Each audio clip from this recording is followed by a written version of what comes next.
मणिपुर फिर जल उठा है। भारत के उत्तर पूर्व का खूबसूरत राज्य मणिपुर 2 साल से ज्यादा वक्त से जल रहा है। जब रोम जल रहा था तो नीरो बंसी बजा रहा था, पर वो तो कुछ दिन की बात थी। 2 साल तक तो रोम भी नहीं जला था, लेकिन मणिपुर को जलते 2 साल से ज्यादा वक्त हो गया है और मोदी जी, प्रधानमंत्री मोदी जी चुप हैं। यात्राओं के शौकीन मोदी जी के हवाई जहाज ने एक बार भी इंफाल का रुख नहीं किया। आखिर क्यों? मणिपुर के धू-धू जलने का जिम्मेदार कौन है? मेरे देश का पीएम मौन है। नमस्कार, डॉक्टर पंकज स्पीक्स में आपका स्वागत है। मैं हूं पंकज श्रीवास्तव।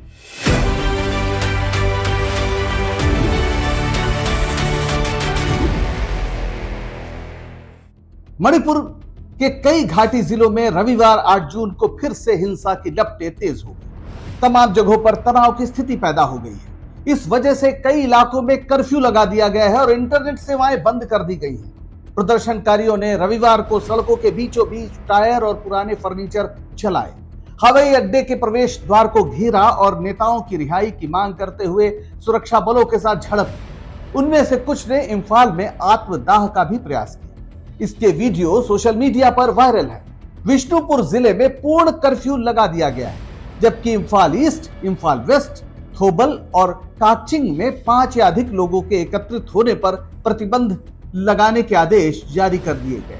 ये कदम शनिवार देर रात को इम्फाल शहर में अरमबाई तेंगोल, एक मैतेई समूह के 5 स्वयंसेवकों को, जिनका कमांडर भी शामिल है, उनकी कथित गिरफ्तारी के बाद भड़की हिंसा के जवाब में उठाया गया है। अफवाहों के बाद गुस्साई भीड़ ने इम्फाल वेस्ट के काकेथेल पुलिस चौकी पर हमला कर दिया और गिरफ्तार व्यक्तियों की तत्काल रिहाई की मांग की। इस दौरान सुरक्षा बलों ने भीड़ को तितर बितर करने के लिए कई राउंड फायरिंग की, जिससे 2 पत्रकारों समेत एक और नागरिक भी घायल है। 2 साल से ज्यादा हो गए मणिपुर यूं ही जल रहा है। रह रहकर वहां हिंसा तेज होती है। इसकी शुरुआत मई 2023 में हुई थी और अब तक ये जारी ही है। किसी भी राज्य में कभी भी ऐसा नहीं हुआ। इससे राज्य की सामाजिक और आर्थिक स्थिति पूरी तरह बिगड़ गई है। अब तक 5000 से ज्यादा आगजनी की घटनाएं हुई हैं, 4700 से अधिक घर जलाए गए हैं और 386 धार्मिक संरचनाएं क्षतिग्रस्त हुई हैं, जिसमें 254 चर्च हैं और 132 मंदिर। 260 लोगों की जान गई है। यह हिंसा राज्य को 2 हिस्सों में बांट चुकी है, मैतेई घाटी में और कुकी पहाड़ी क्षेत्रों में। मैतेई और कुकी वहां के निवासी जो समुदाय हैं वो हैं। यहां सुरक्षा बलों द्वारा दोनों के बीच में बफर जोन बना दिया गया है। ऐसा लगता है कि मणिपुर में सरकार नहीं है। अगर कोई कुकी मूल का पुलिस वाला है तो वो मैतेई क्षेत्र में नहीं जाता और मैतेई क्षेत्र का पुलिस वाला कुकी क्षेत्र में नहीं जाता। पुलिस भी विभाजित है। ऐसा तो देश में कहीं नहीं हुआ। लंबे समय तक सरकार ने टाल मटोल की, वहां बीजेपी का शासन था। फिर अंत में जाकर फरवरी 2025 में वहां राष्ट्रपति शासन लागू किया गया, लेकिन हालात में कोई खास फर्क नहीं आया। आप पूछेंगे कि मणिपुर की हिंसा का कारण क्या है? दरअसल मैतेई समुदाय मणिपुर की आबादी का लगभग 53% है और मुख्य रूप से इम्फाल घाटी में रहता है। लंबे समय से अनुसूचित जनजाति के दर्जे की ये समुदाय मांग कर रहा है। इस मांग को मणिपुर हाईकोर्ट ने अप्रैल 2023 में विचार करने का निर्देश इस पर दिया था। इसके बाद कुकी और नागा समुदाय भड़क गए, जो पहले से एसटी दर्जा प्राप्त है। वे इस मांग का विरोध करते हैं। उन्हें डर है कि मैतेई, जो पहले से ही मजबूत स्थिति में है, अगर उन्हें एसटी का दर्जा मिल गया तो आरक्षण और नौकरियों के अवसर पर मुश्किल होगी। उनके लिए प्रभाव विपरीत इसका पड़ेगा, क्योंकि मैतेई, जैसा मैंने बताया, पहले से ही सामाजिक और आर्थिक रूप से प्रभावशाली है। इस मुद्दे ने 3 मई 2023 को चुराचांदपुर में आदिवासी एकता मार्च के दौरान हिंसा को जन्म दिया। मणिपुर का भौगोलिक और जनसांख्यिकीय ढांचा भी तनाव का एक प्रमुख कारण है। राज्य का 10% हिस्सा इम्फाल घाटी है, जहां 60% आबादी, यानी मुख्य रूप से मैतेई हैं, वो वहां रहते हैं, जबकि 90% पहाड़ी क्षेत्र है, जहां 40% आबादी रहती है, जिनमें मुख्य रूप से कुकी और नगा है। मैतेई समुदाय पहाड़ी क्षेत्रों में जमीन नहीं खरीद सकता, जबकि कुकी और अन्य जनजातियां घाटी में जमीन खरीद सकती है। यही मैतेई समुदाय में असंतोष का कारण है।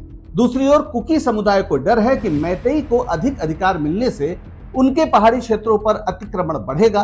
बीजेपी ने अपना वोट बैंक बनाने के लिए मैतेई समुदाय के असंतोष को हवा दी। मैतेई ज्यादातर हिंदू धर्मावलंबी हैं, हालांकि ईसाई भी हैं, अन्य धर्मों को मानने वाले भी हैं। हिंसा की अवधि और प्रभाव को देखते हुए पूरे देश में क्या दुनिया में चिंता जाहिर की जाती थी या जाती रही है। प्रधानमंत्री मोदी एक बार भी मणिपुर नहीं गए। हालांकि उन्होंने संसद में कहा कि मणिपुर में जल्द ही शांति आएगी, पर ऐसा कुछ हुआ नहीं। अब वो सवाल है कि क्यों नहीं गए, जिसकी आलोचना विपक्ष और जनता की ओर से भी बार बार होती है। विपक्ष कहता है कि मोदी देश के अन्य हिस्सों में प्रचार करने का समय निकालते हैं, बार बार जाते हैं। पिछले साल 14 विदेश यात्राएं की और अन्य राज्यों में 162 बार गए। हमेशा ही कहीं ना कहीं चुनावी भाषण देते रहते हैं। फिर मणिपुर क्यों नहीं जाते? क्या वो देश का हिस्सा नहीं है? वहां के मुख्यमंत्री रहे वीरेंद्र सिंह, जो भारतीय जनता पार्टी के ही नेता रहे, उन्होंने कहा था कि भाई प्रधानमंत्री ने गृह मंत्री अमित शाह को भेजा है और संसद में बोला है, लेकिन जनता का गुस्सा इससे शांत नहीं हुआ। वो एक अजीब सी बेगानगी को महसूस करती है कि आखिर प्रधानमंत्री उनको महत्व क्यों नहीं दे रहे हैं। क्या इस वजह से कि वहां लोकसभा की सिर्फ 2 सीटें हैं और राज्यसभा की 1? क्या इस वजह से मणिपुर को प्राथमिकता नहीं दी जाएगी? उधर राहुल गांधी हैं, जो विपक्ष के नेता हैं, नेता प्रतिपक्ष है। उन्होंने अब तक मणिपुर का 3 बार दौरा किया, जून 2023 में, जुलाई 2024 में और फिर नवंबर 2024 में। इधर भी वो लगातार सरकार की आलोचना मणिपुर को लेकर कर रहे हैं। उन्होंने राहत शिविरों का दौरा किया है, पीड़ितों से मुलाकात की है और शांति की अपील की। उन्होंने कहा कि मणिपुर की स्थिति बेहद दुखद है, सरकार को तत्काल कदम उठाना चाहिए। हिंसा कोई समाधान नहीं है, शांति ही एकमात्र रास्ता है। उन्होंने प्रधानमंत्री मोदी से अपील की कि वे मणिपुर जाएं और स्थिति का जायजा लें। उनकी तीखी आलोचना से भी मोदी सरकार की नींद, या कहिए प्रधानमंत्री मोदी की नींद नहीं टूटी। मणिपुर को आपने सिविल वॉर में डुबा दिया है। मणिपुर को आपने और आपकी योजनाओं ने, आपकी पॉलिटिक्स ने जला दिया है और आज तक हिंदुस्तान के प्रधानमंत्री मणिपुर नहीं गए हैं। मणिपुर दरअसल इस देश का एक बहुत ही खूबसूरत इलाका है और उसका इतिहास बहुत पुराना है, जटिल है। ये राज्य पहले, अंग्रेजों के पहले एक स्वतंत्र राज्य था जिस पर मैतेई वंश के राजा शासन करते थे। 1891 में ब्रिटिश शासन के दौरान ये एक अलग ऐसी रियासत बना जो ब्रिटिश भारत का हिस्सा था और 1949 में मणिपुर भारतीय संघ में शामिल हो गया। यहाँ पर मैती, नागा, कुकी यानी अलग अलग समुदाय के लोग रहते हैं, अलग अलग भाषाएं और संस्कृति है जो देश की पहचान है। मणिपुर का इतिहास संघर्ष और सहयोग का मिश्रण रहा है और विश्व युद्ध के दौरान भी यहाँ इम्फाल तक लड़ाई चली आई थी। सरकार की नजरअंदाजी, सरकार की नीतियां जैसे कुकी समुदाय के खिलाफ भेदभाव और कार्रवाई की कमी ने हिंसा बढ़ाई है। विपक्ष का आरोप है कि सरकार जानबूझकर मणिपुर को जलने दे रही है ताकि वो वोटों का ध्रुवीकरण कर सके। बीजेपी की सरकार ने कुकी समुदाय को अवैध अप्रवासी घोषित करने की कोशिश की और जबरन बेदखल की नीतियां, यानी बेदखली की नीतियां अपनाई, जिसने तनाव को बढ़ाया। उधर मीडिया के लिए तो मणिपुर मायने ही नहीं रखता जब तक मोदी जी वहां ना जाएं।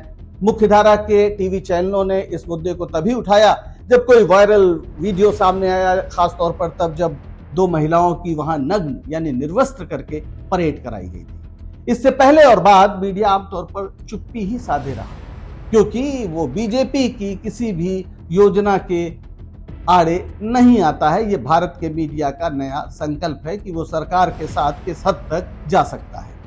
जनता को सही जानकारी से वंचित रखना एक अपराध है, लेकिन वो ऐसा करता है। इसका भारत की अंतर्राष्ट्रीय छवि पर काफी प्रभाव पड़ा है, क्योंकि मणिपुर में ईसाई समुदाय पर जो हमला हुआ है उसकी तस्वीरें, चर्चों को जो नुकसान पहुंचाया गया है उसकी तस्वीरें दुनिया भर के अखबारों में छपी है और जाहिर है ये देश के लिए शर्मनाक है। विदेशी मीडिया ने बार बार प्रधानमंत्री मोदी पर सवाल उठाए हैं, यूरोपीय संसद ने सवाल उठाए हैं, अंतर्राष्ट्रीय मानवाधिकार संगठनों ने भी चिंता जताई है। ये भारत की लोकतांत्रिक छवि पर एक बड़ा सवाल है।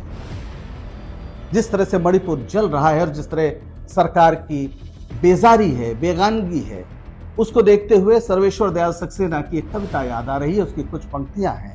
यदि तुम्हारे घर के कमरे में आग लगी हो तो क्या तुम दूसरे कमरे में सो सकते हो?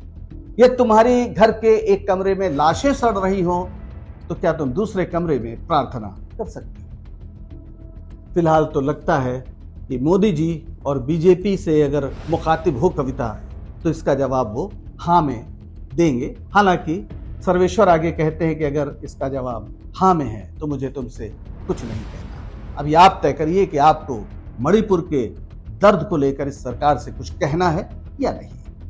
अब दीजिए इजाजत। अगर आपको हमारा ये वीडियो पसंद आ रहा हो तो इसे लाइक करें, डॉक्टर पंकज स्पीक्स को सब्सक्राइब करें और इसे शेयर भी करें। आप इस चैनल को सब्सक्राइब करेंगे तो हमारा हौसला बढ़ेगा। नमस्कार।